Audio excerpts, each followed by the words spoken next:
That's the countdown done, and that's the Zoom lady talked. So we're straight into it here, folks. Hello, welcome back, or welcome for the first time, or goodbye. I'm joined by both Kai and Ryan from Shadowplay to talk about debut records. Hello, guys.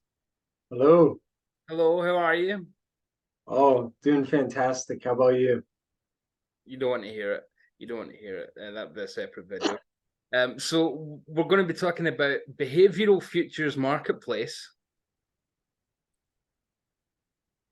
Oh yeah. Which is, as I said, debut collaboration between you guys. Ryan, you've been on obviously before talking about your music and talking about all sorts of nonsense. But Kai, welcome, first time on. So Thank you. pleasure is yours, and we're going to be talking about various things that have gone into this. Tell me about it. Tell me how it went from conception to how have I got this in my hand now? What was the impetus? Well, so I started releasing EPs about a year ago, and um, in the making of that, I decided I wanted to start a record label. So I started Gavalier Productions, and I was just, I was looking to have other projects. I wanted to work with other people, um, give people an outlet that maybe wouldn't have the outlet to do it in other places at times. So I just like really started looking for people. And Kai and I have known each other for a bit, and um, we have always known that we were creatives and such. And Kai's a very esteemed writer, and lyrics tend to not be my favorite part of writing. I like to do the compositions more and such. And Kai had some lyrics. So we decided to do a collaboration together, and that became the first project that wasn't my own. Yeah. So Yeah, and yeah, sorry, Kai. I mean, I think Ryan covered it pretty well. Over like a period of a couple months, we just did a lot of spontaneous recordings, Mhm. and I was really influenced by a lot of different like world music elements. I like Vietnamese court music. I like Tibetan like um chanting and like horns, and we just kind of like merged a bunch of different stuff.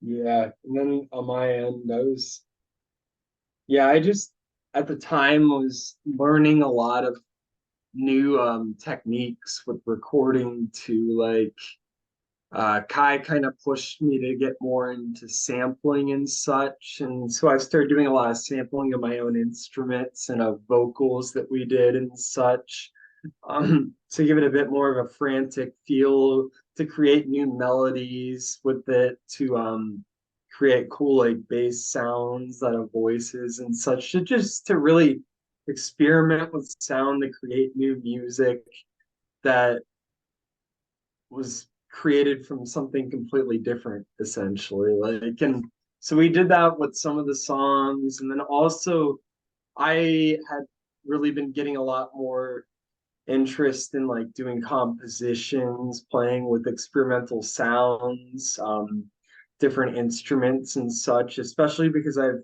been really on a big synthesizer journey. It just has opened so many different opportunities for me. So I guess all that together, on top of Kai's influences and then also the lyrics that he wrote, we just found a really cool sound and we just kept recording together. And before we knew it, we had a pretty nice little catalog of tracks. And we're like, I think we have an album's worth. And we sequenced together, and you have the CD. We'll miss out USPS part of the conversation. It's just that's Yeah. talk. It's not very interesting. Um, I'll kind of divvy this part up then. So Kai, just to elaborate, you mentioned influences and whatnot, and Tibetan sounds, and my knowledge extends to Tibetan throat chanting, which I'm not sure I can do at this time on a Tuesday. But those kind of influences on a record like this, where the vocals are quite different, obviously they're not designed to have fidelity and clarity in the traditional sense.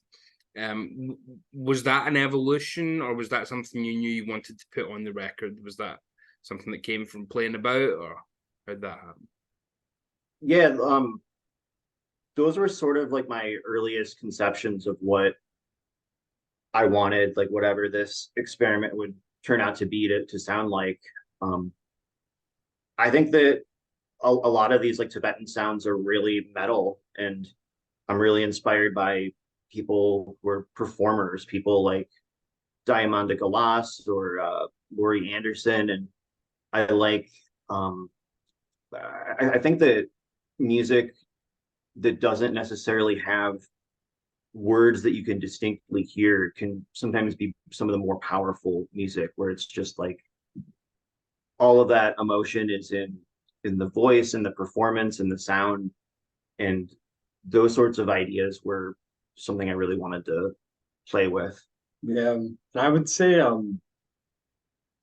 I think the reason why things ended up like having such a cool fusion of sounds too is because like honestly a lot of that stuff is new to me and I like it. But for me, like a lot more of the directions I was coming from was like Brian Eno and Brian Wilson, Beach Boys type of stuff. I had some Pink Floyd in there, like Kraftwerk, Nine Inch Nails, Ministry, just a lot of like different bands of different genres that are a bit more like mainstream. So we have the really experimental side of it, which I also was really looking to do as well. And then I kind of brought like a little bit more of like the production side to it too, to I guess maybe like widen the listening audience a little bit. Make it come together, you know, in a way that people wouldn't be super annoyed at. And you can hear that. You can hear the places where it's challenging, and then you can also hear the parts where it's like, hey, this sounds a bit Floydy. I think it was Feedback Loop, the track Feedback Loop, where I thought I could hear that Irish guy from Darkside coming on here in a second, you know. You know, that guy, I've never been scared of dying. I've never been scared of shut up. That guy. But on other places it's very esoteric. It's like nothing that you'd expect to be sandwiched, you know, sandwiching that kind of thing at all. And as you mentioned, there, Kai, very different influences, you know, like Laurie Anderson, and then you can put that with the Brian Eno or whatnot, and it comes up with something quite out there, as those artists tend to be anyway, and then your own sensibilities on top, obviously, rather than just being influenced by people, what you want to bring to it as well. Ryan, you mentioned, you kind of touched on it yourself there, but to go into it a bit more, it's obviously been an evolution for you in terms of equipment and what you've been using this year and through the EPs. What was different from this project in terms of equipment and what you were bringing to it, literally bringing to it, as opposed to previous projects in terms of equipment and experimentation? So this album, I had two Emu Proteus synthesizers that were new. The ones in orchestral ones, so that's where I was able to get a lot of those like bell sounds and like timpanis and gongs and such, because they're all loaded into there. So I was like playing it, but with like emulations basically on that synthesizer. I have my Behringer DeepMind, which DeepMind 6, which has been on my other EPs. I was using my Fender Jazz Squire bass, which I had a little bit on some of the EPs, but I didn't really use a ton of, so I had that a bit on there. Didn't really have any guitar very much on this album, but I guess I could show off some new gear real quick. New guitar. Yeah. Hell yeah. Because it's going to be very prominent on our next album. This Paul Reed Smith. It's a fucking beast. It's a Leviathan. Definitely. It's best sounding guitar I've ever heard. So yeah, you'll be hearing a lot of it in the future. So is that part of the aesthetic that the next thing will be nothing like this? Will it be a revolution rather than an evolution, or is it just whatever you feel? Definitely revolution. It's both a revolution and an evolution. Yeah. I feel like it's very much in Shadowplay spirit, but it's going to sound very different than what you've heard before. Which is like connective elements, yeah, but like it is going to be a very different, different image, different feel, much more aggressive. Yeah, I would consider ourselves a very progressive band, and for that reason, I don't want to ever get to a point where we're samey, where it's like, we've heard this album 3 times already, you know, like that's boring, you know. I mean, it works for some artists, but like for us, it won't. But the one thing I do want is to have that connective tissue, so it's not like we just feel like we're just doing a different band every time we make an album, but like you could just tell we're a band that has a lot of influences. Yeah, I mean, it's, I guess, like film, where you can say David Lynch, to go into someone we all love. You can, his films are all very different from each other, but you can see a fabric woven throughout them. So, you know, it's like a DNA that remains, even though the textures and everything on top is quite different each time. You do active Shadowplay. Yeah. But yeah, never mind Angelo Badalamenti. They should Lynch should be getting you guys for the next one. In the will be next one. You could do a score for that thing you did on Netflix with the monkey. To kind of talk genre, you kind of said it there that it's limitless, but obviously Bandcamp, which is one of the main avenues for your music, and we'll have links and whatnot down below. They always, you know, want you to put yourself in that kind of pigeonhole. So I think the description was, I copied it down. Ambient, electronic, synth pop, dance music, club music, world music, progressive rock, goth, industrial, etc. And the etc. is doing a lot of heavy lifting there, I think, because it really is anything and everything. It's not bound by genre, by limits. There are rules that are broken all over the place. So was it a musical curiosity from the outset, or did you know we're not going to be doing a prog album, we're not going to be doing a metal, we're going to be doing something out there? I think you just wanted to be a transnational corporation. Yeah, I mean, genre is not real. Genre is just a convenience for lazy people. Honestly, no borders. Transnational corporation. Yeah, I think that like when you listen to music, you should just take it for what it is. And it's like to categorize it is demeaning it and not like looking at it for what it actually is. It's just, oh, it's this. It's so we'll lump it in with all this. It's like that's not how it works. Everybody's doing totally different things. Like I know I put like electronic, but I sound nothing like Tame Impala, and I don't want to sound anything like them because they're Tame Impala. Yeah, I'm not gonna do it better.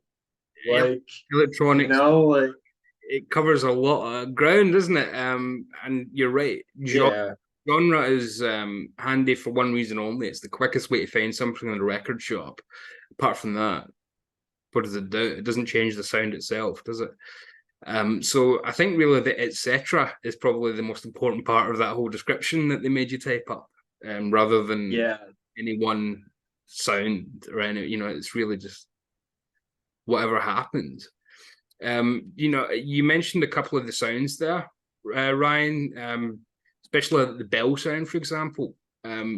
Transmutation starts with a big gong, gong, gong.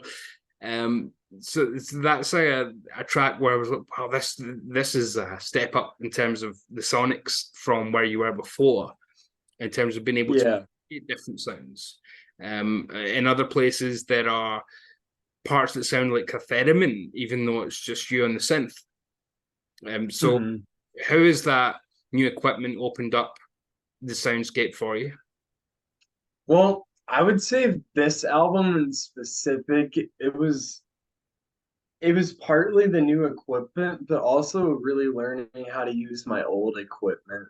There was like so many things that I realized I wasn't doing from like my first couple projects. Like I would say they're very good sounding albums, but like there was like whole new doors that I found with like both on my actual equipment and then also in software.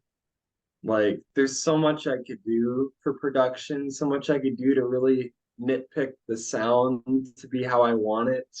And then also on the instruments as well, like menu diving on synths and stuff. There's so many little toggles I could do to just get it exactly the way I want. So I would say really this was an album of patience. Like it only took like 2.5, 3 months, but that was a lot of time put into it and a lot of time of really like experimenting, trying new things and retrying and retrying and retrying to get it the way I wanted it. And Kai, you on vocals and lyrics, a track like Samsara, that's very eerie in terms of what that does. I think it's, in fact, it gave me a bit of a fright. I'm not scared to admit. The part where it just turns into this kind of dark laughter. It was really eerie and dark, and you obviously said you like the idea of working without identifiable lyrics, but more the kind of ambience of vocals themselves.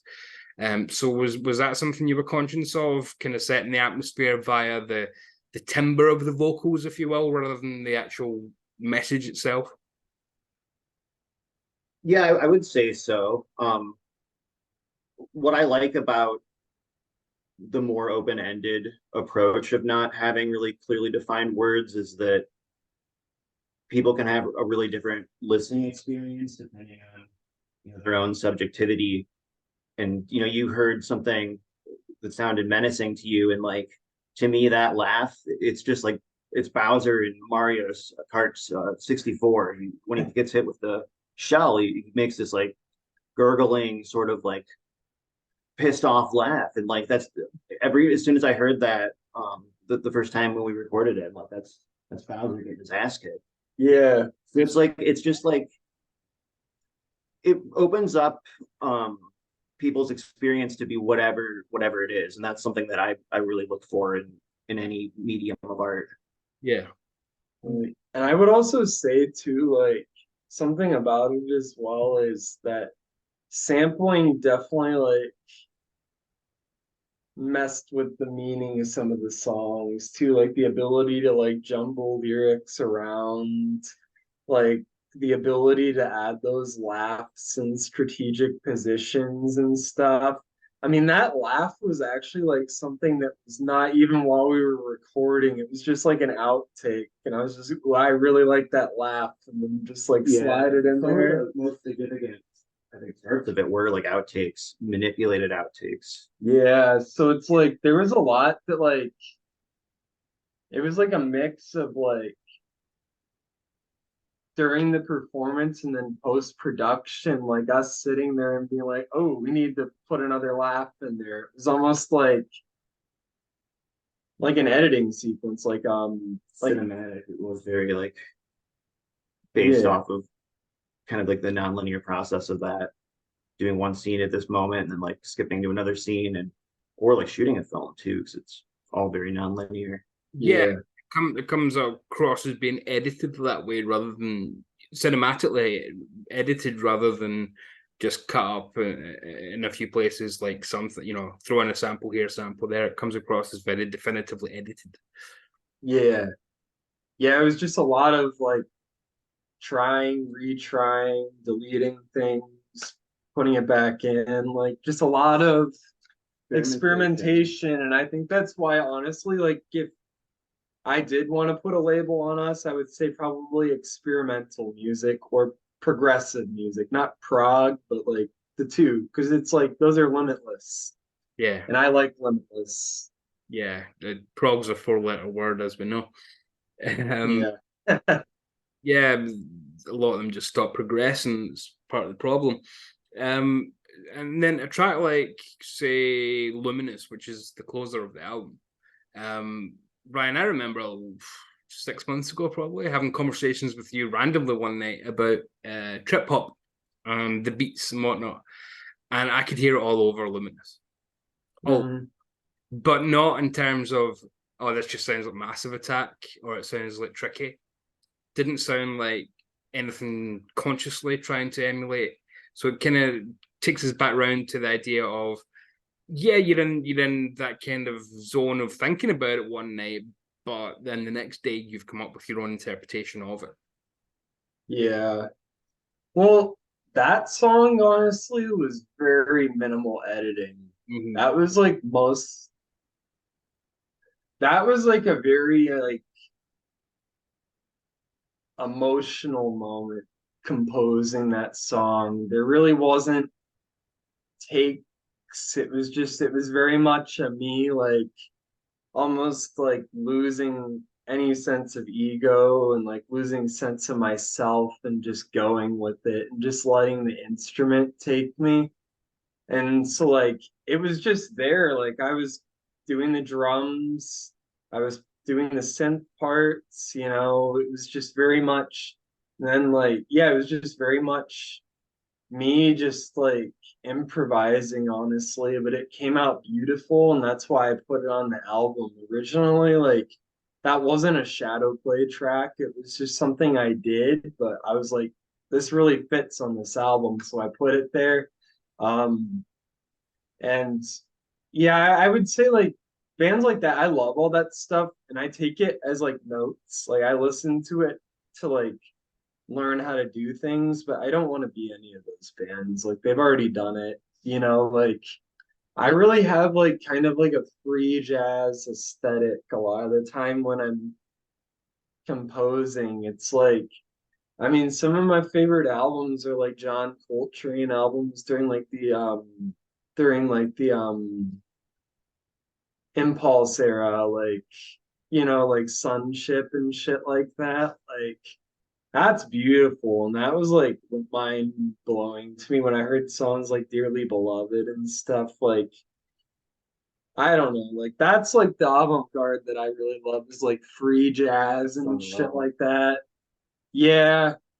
And like Miles and things like that. So I would honestly give a lot to those guys when I think about like when I'm doing instrumental compositions. A lot of that definitely goes to guys like them and then like Brian Eno as well. That was definitely like I was definitely listening to a lot of like No Pussyfooting at the time as I did songs like that. But I just really, really love drum machines and making cool ass beats. So that's where the trip hop element comes in. And would certainly be remiss if we didn't touch on at some point. Kai, you did the artwork, the design and the artwork. The art direction, I guess, would be the best term for it. This is magnificent stuff. This is wow. And this isn't clip art with a bit of Comic Sans text put over the top.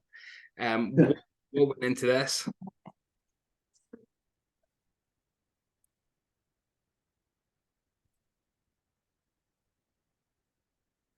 Uh, I missed. I didn't hear the last part. Did you ask the question? Did did you ask any questions? No, no. Yes.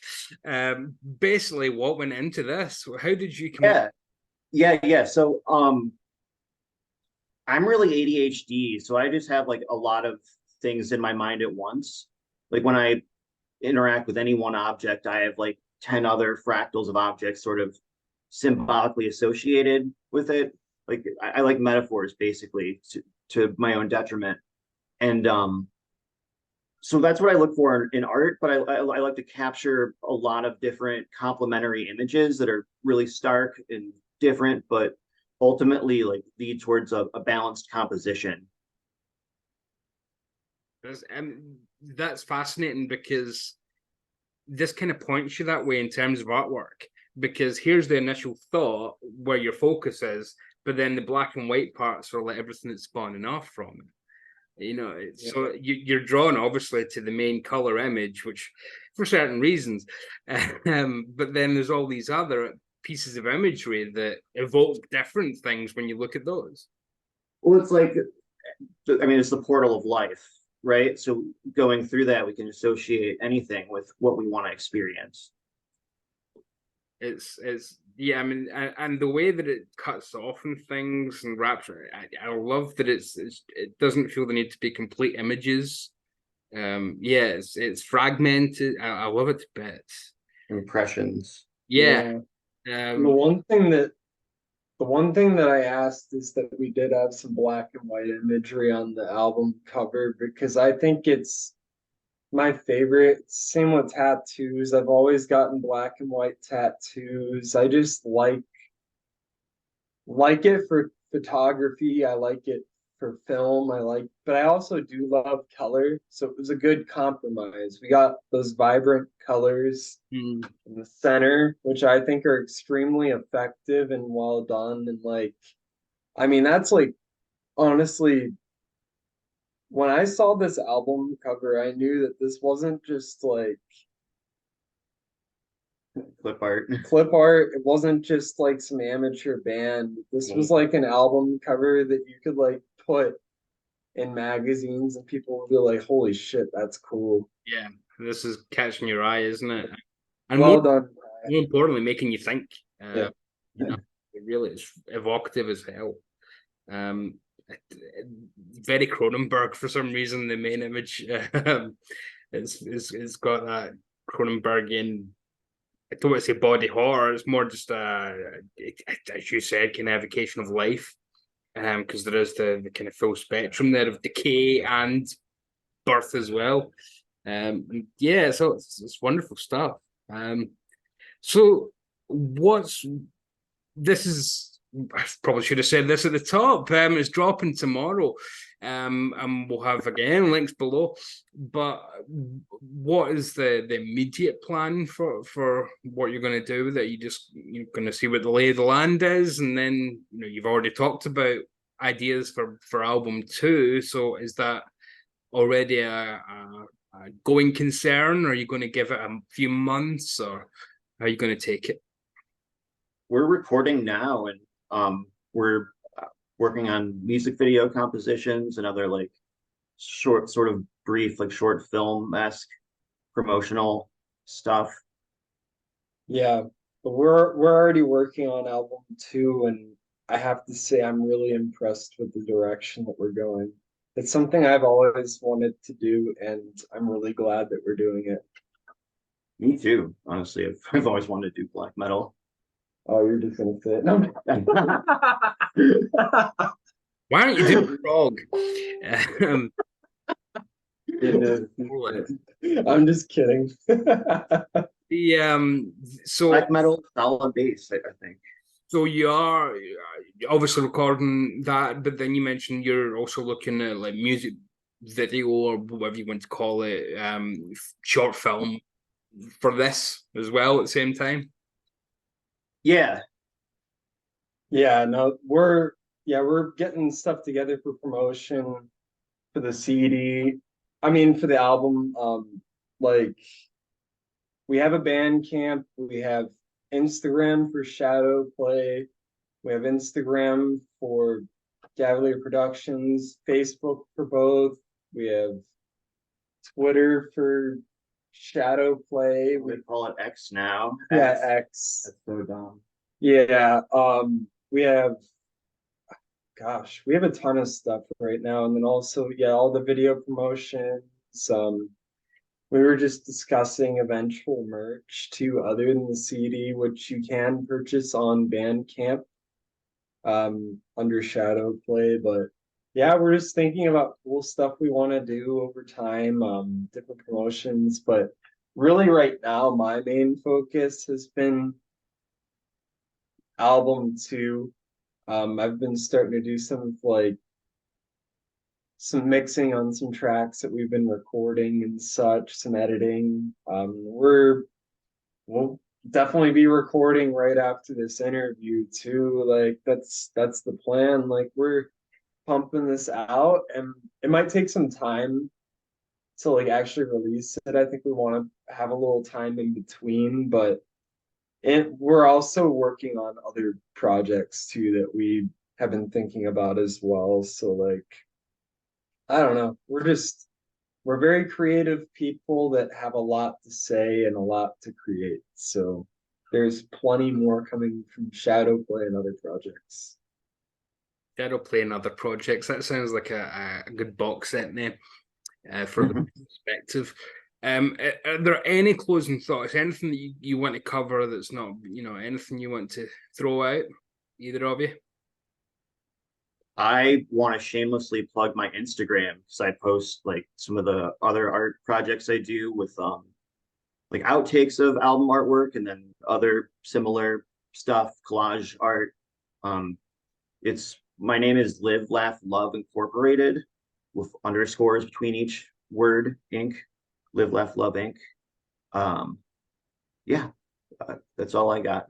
Yeah, I would just say like if anyone out there wants to review the album, anyone wants to do anything like that, I do have promo copies of the CD, so just let me know. I am looking to do stuff like that, and also like if any record stores would like to carry the CD out when they hear it, that's also something that I am open to as well. I have all the designs for the CD and such, and can order more anytime. So that would just be the only thing I would say too. Wonderful. And then radio stations as well. Radio stations and major motion pictures, baby. We're going to the movies. Yeah, we're going to the movies. Guys, this has been a blast. Massive congratulations. This is esoteric weirdness in the most wonderful way. Thank you. Thank you. Yeah. Folks, Thank you for having us. all the links below. We'll get links to Bandcamps and Instagrams and MySpaces. We'll find MySpaces. I don't know how, but we'll find them and they'll be linked below. We need to bring those back. I miss MySpace. Where's Tom from MySpace now, Poor guy. No friends. He used to be everybody's friend. Now he's nobody's friend. Shadowplay, thank you very much for your time today. And folks, click below or frankly, you're banned from the channel. Simple as that. Yeah. Thank you for having us on, Davey. I really appreciate it. And it was good to see you again. And do you mind if I say that we have a series upcoming too? Yeah, sure. You go. Yeah, you and I are doing our little Big Star series pretty soon too. So excited about that. Or Little Big Star. Big Little Star, I'm not sure. And then watch out for our review series covering all the Beethoven films. Yes, the Booch Pack. That's right. I only have the first 5, I think, but Ryan does have the last 3, so he'll be able to do those solo. Beethoven's Treasure Island, Beethoven Does Dallas, and the Beethoven versus the Muppets, I think, last one. I can't even remember. It's that long. Guys, a pleasure. And all the best with it. Keep me updated. Yeah, thank you so much, Davey. Pleasure. This is the bit where I hit stop recording. So everybody else, we're going to keep talking for a minute, but bye. Love and mercy. Oh yeah, I don't do that anymore. I'm too cool for school these days. Yeah, dropped all that stuff. No fancy intros or anything. Bye, everybody.